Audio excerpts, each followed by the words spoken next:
welcome to ASMR Who, and I have just watched the first two episodes of The War Between the Land and the Sea, the new spin-off from the Whoniverse, of course created by Russell T Davies and co-written and executive produced with Pete McTeague. The long-awaited, I suppose, Sea Devil spin-off show. And yeah, I thought I would obviously give my thoughts on these first two episodes. Very briefly, a kind of brief summary is that I really enjoyed them. I had a good feeling about this show when it was announced. I, like a lot of people, went, "What? Why are we doing a Sea Devil spin-off? Who asked for that?" But then I think of other shows that have had that kind of similar initial reaction. The one that springs to mind is the Star Wars show Andor, which no one asked for and is one of the best television shows released in the past 5 years. Regardless of its connection to Star Wars, it's just as a piece of TV is fantastic. Do I think that The War Between the Land and the Sea is as good as Andor? No. I think it's maybe a little too early to kind of put it on that sort of higher podium. But in the sense that no one asked for this, so there's clearly a real story that Russell wants to tell with this. It's not just like, we'll do a unit show because they're around and yeah, whatever, we'll do that character, we'll give them a show, whatever. This was a real story for a real reason, and so I Russell, when he's got something to say and there's a real kind of political anger to his writing, that's his strength, which I think is why a lot of the recent stuff that he's written for the main show has felt lacking to me, and I think to a lot of other people, because it has been kind of deliberately not that. He's really not. It's felt like it's not saying much of anything, or alternatively, when he is saying stuff, it's weird optics-wise, like Interstellar Song Contest, which lands on a weird message. This is clear. It was like, it's clearly going to be about plastic and water pollution. But yeah, I think it's telling that really well. I think Russell Tovey is a fantastic actor and is really, that kind of everyman presence he's bringing to this is wonderful, and it's great that he's the guy. I think it's a really smart choice to have a character like that at the forefront of this. It obviously has kind of similarities and echoes of Torchwood Children of Earth, which I actually watched for the first time a couple of weeks ago in preparation for this, because of course Colin McFarlane's character, General Pierce, is the same character as was in Children of Earth. And yeah, I never got around to Children of Earth. I don't really know why, but it is, as everyone says, fantastic. But of course, our main characters in that are Torchwood, who we already know, and then you've got the kind of the political ambassadors and all the kind of the paperwork and those sorts of things that you have to have with these kind of peace talk characters and stuff. But even in that, you've got the character of Lois, I believe her name is, who, it's her first day. She's kind of the everyman who steps into it. Like, you do kind of need that character. And so I think putting Russell Tovey's Barclay at the forefront of this is really great. And the idea that he's just there by mistake, it makes it feel real. It grounds this very high concept idea in a really wonderful way. I think it's also very smart to make unit supporting characters in this. Kate Stewart has evolved into a really interesting character, but I don't think she worked as a protagonist. I haven't listened to the audio stuff, the unit audio stuff, so I can't speak to that. If she is the protagonist in those stories, she might not be, I don't actually know. But I think having them kind of on the sidelines, unit is a function of storytelling rather than, they're not necessarily characters who have their own arcs in the same way. So I think that the kind of fundamentals of this are really, really strong, which I have not felt for a lot of recent Doctor Who stories, Stuff like The Reality War, stuff like Empire of Death, stuff like The Devil's Court, which I know is an episode a lot of people quite like. I think fundamentally that story doesn't work, and you get rough episodes because of it. The season finales especially have been pretty poor, because they're fundamentally just not good. This is much the other way. Now, speaking of finales, they're not traditionally Russell's strength. Even in his initial run, they're not his best episodes. They're not terrible. Pieing of the Ways especially is really strong, but it does end with a Deus Ex Machina. It comes together much better than the more recent finales, but it's never been Russell's strong suit. So we will see how this comes together, because let's hope that this has a strong ending. But yeah, this is, so far, I'm really, really enjoying it. I think it's beautifully shot. Dylan Holmes Williams, who has directed all 5 of these episodes. When we found out he was directing this, that was another thing that made me really, it was a positive for me. It was something I was like, oh, that's good. He directed 73 Yards and Dawn Bubble, and I was really impressed by his direction, and continue to be in this. It looks beautiful. He's able to make what could be very kind of boring dialogue scenes, especially in that kind of Unit HQ set, which, yeah, interesting that they're not using the Unit HQ set from Doctor Who, but of course they've got to be based in the Imperial House, which of course was formerly Thames House, as in Children of Earth, so it's got that kind of real connection there. But yeah, there are some dialogue sequences in that could be quite boring, but Dylan Holmes Williams shoots them in a really interesting way. The way the camera moves around,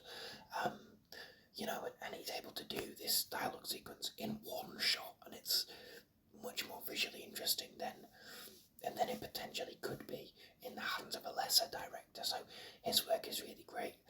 Lorne Balfe's musical score is also wonderful. That was a really great name to hear was attached, that it's not Murray Gold. No disrespect to Murray, but it's nice to have a different composer, and Lorne Balfe was a really interesting name, I felt. And yeah, the music for this is really great. I've kind of got used to the new design for the Sea Devils, or Homo Aqua. I also quite like the fact that Homo Aqua is also the name that humans have given them, in the similar way to sort of Sea Devils was originally, and they do have a proper actual name. And yeah, I'm kind of used to.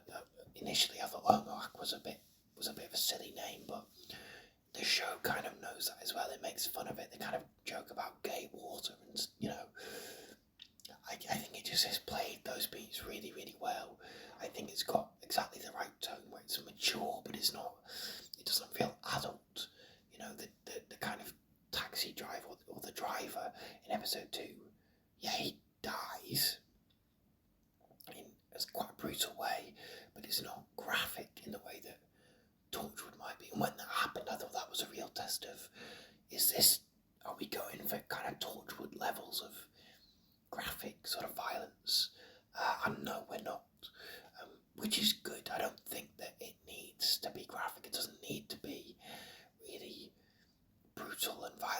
lots of blood and gore, because this is much more about the intricacies of how would we respond to these things.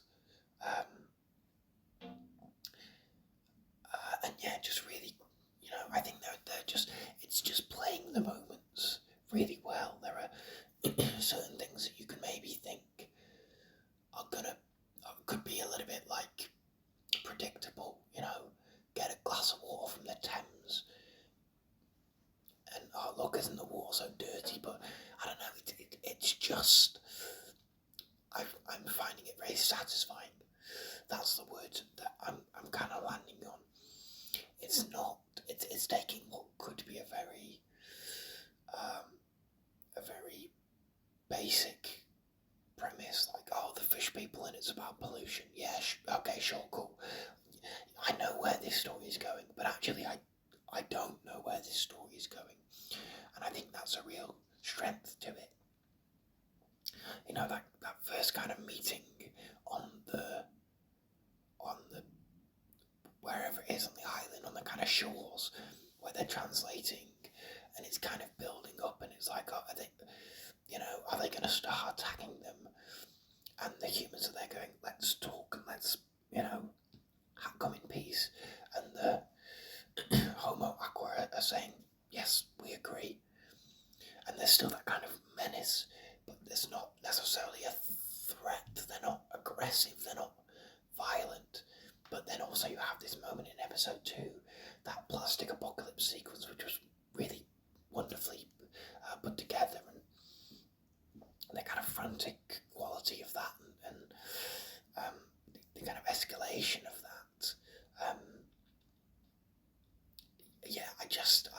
I'm really, really enjoying it, and it's nice to be enjoying the show, and it's nice that I kind of put faith in it. I was like, I have a good feeling, and that faith has not been misplaced. That's really nice so far.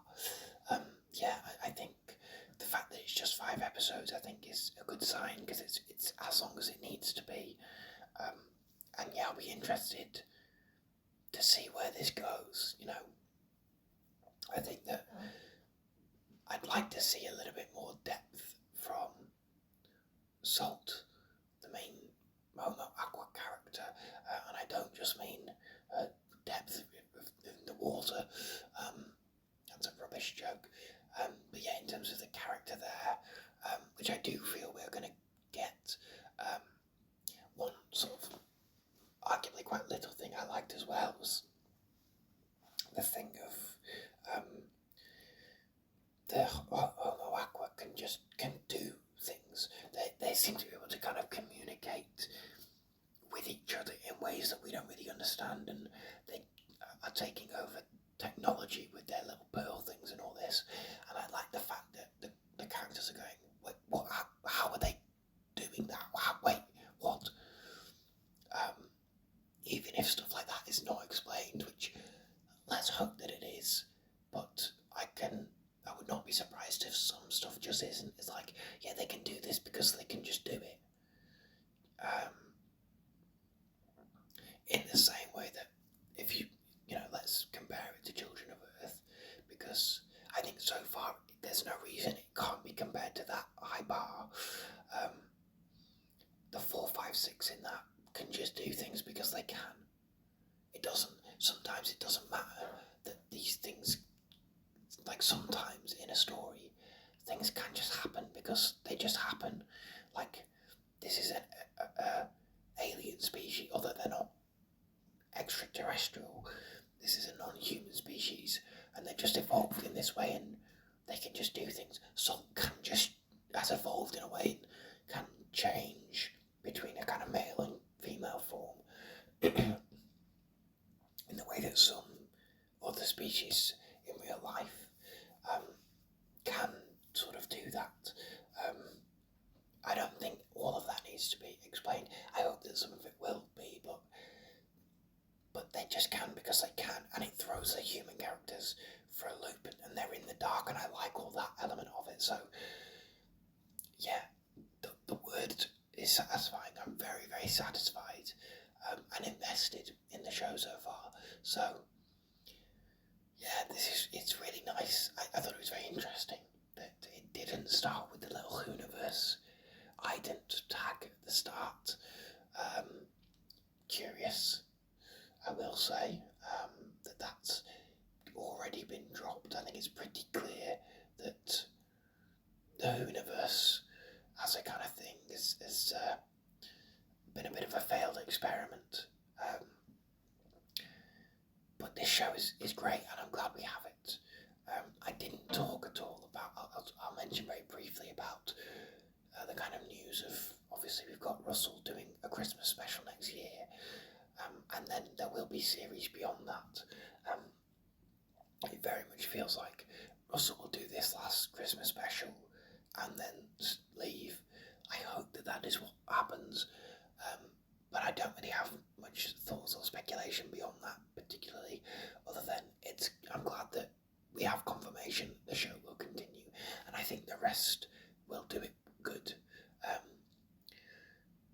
But yeah, what did you think of these first 2 episodes of The War Between the Land and the Sea? I really enjoyed them, and I'm really invested and excited to see where the show goes next.